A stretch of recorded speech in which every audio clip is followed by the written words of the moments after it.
nagpahigayon og Climate Change Summit mga igsoon. Climate Change Summit mga iga lagi pahigayon. Ma-change magagatog climate niini mga igsoon.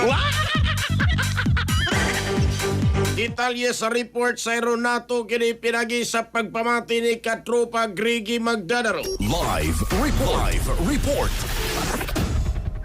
Yes, may paygayon karon og duha ka adlaw nga convention o partikom ang Cebu Climate Action Summit kon CCAC tuig 2026 diha sa may usa sa mga hotel sa may North Commission area ning Dakbayan Sugbo.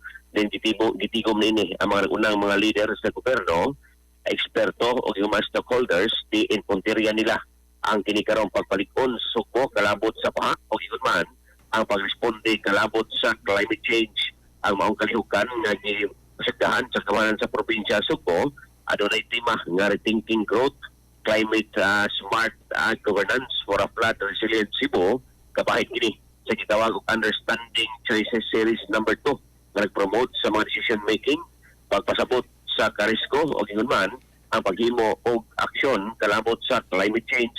Si Governor Pamela Pambariccuatro nga mo'y nangulo sa kalihukan nakarapit sa iyang mga opisyali o sa kaniyang opisyali sa gobyerno nga naglakip nila ni Cebu City Mayor Nestor Archibal, DNR Undersecretary Carlos Primo, DNR Carlos Primo David, DPWH OIC Director Simon Arias Cebu, Cebu Archbishop Alberto Albertoy, Climate Change Commission Vice Chairperson o Executive Director nga si Robert E.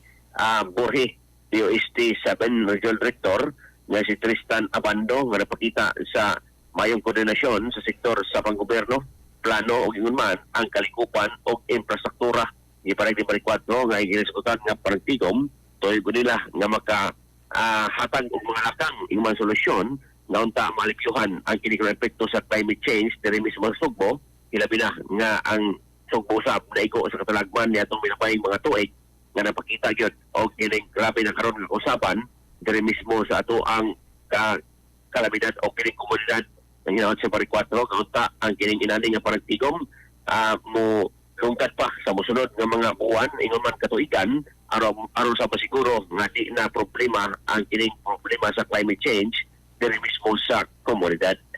Sa ato mga katropa diha nga nagkalupog kung nagharap ang paranaw inom karon nay og Vision X Plus of Hill Capsule gumikan kay kini kumpleto sa mga phytonutrients nga maprotektar sa itong mga mata. Ano na kinilutin? Beta-carotene, vitamin E o zeaxanthin. Alang sa Pilipino para sa Pilipinas, ilo katropa Greg Magdadaro, XFM News. XFM report.